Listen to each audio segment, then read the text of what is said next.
അതായിരുന്നാ പോയതമ്മോ? ആരതോ തട്ടിപ്പോയി. ഒരു message delete ആയിപ്പോയി. ആരതാണമ്മോ അത്? എൻ്റെ കൈയോട് തട്ടിപ്പോയതാണ് കേട്ടാ. സോറിയേ. ഫയാസ് മോൻ്റെ ബർത്ത്ഡേ 12-നല്ലേ ചോദിക്കുന്നത്. സിറ്റി പോയി വാവോ എന്ന് പറയുന്നുണ്ട്. ഷീബ നമ്മുടെ ഫയാസ് മോൻ്റെ ബർത്ത്ഡേ 12-നല്ലേ ചോദിക്കുന്നുണ്ട്. പ്രിയാരുൺ ഫയാസ് മോനെ ഷീബ മുട്ടക്കുട്ടപ്പൻ കറക്കം പോയി എന്ന് പറയുന്നുണ്ട്.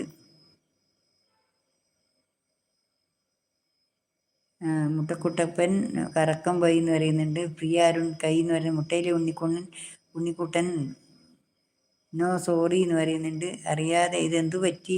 അത് ലേശം കണ്ണീമിപ്പോയി. മുട്ടും എൻ്റെ കൈ തട്ടിപ്പോയി. അതാണ് പറ്റിയത്. ഒരു കണ്ണീമിയിട്ട് ഇങ്ങനെ തൊട്ടുപോയി. ഇതെല്ലാം നീങ്ങിപ്പോയി. അത് പറ്റിയതാണ്. അപ്പോൾ എൻ്റെ സോറി പോയി. ഓ സാരമില്ല. ഓ ഉണ്ണിക്കുട്ടൻ്റെതാ പോയേ സാരമില്ല. എൻ്റെ മോൻ്റെതല്ലേ, സാരമില്ല. ഓ മോൻ്റെതാ പോയിന്നല്ലേ, അതുകൊണ്ട് സാരമില്ല. അല്ലെങ്കിൽ വലിയ പ്രശ്നം വരുവാനും. ഇതെന്തു പറ്റി? മെസ്സേജ് അറിയാതെ ഡിലീറ്റ് ആയത്. ഞാൻ ഡിലീറ്റ് ആക്കലില്ല. ഞാൻ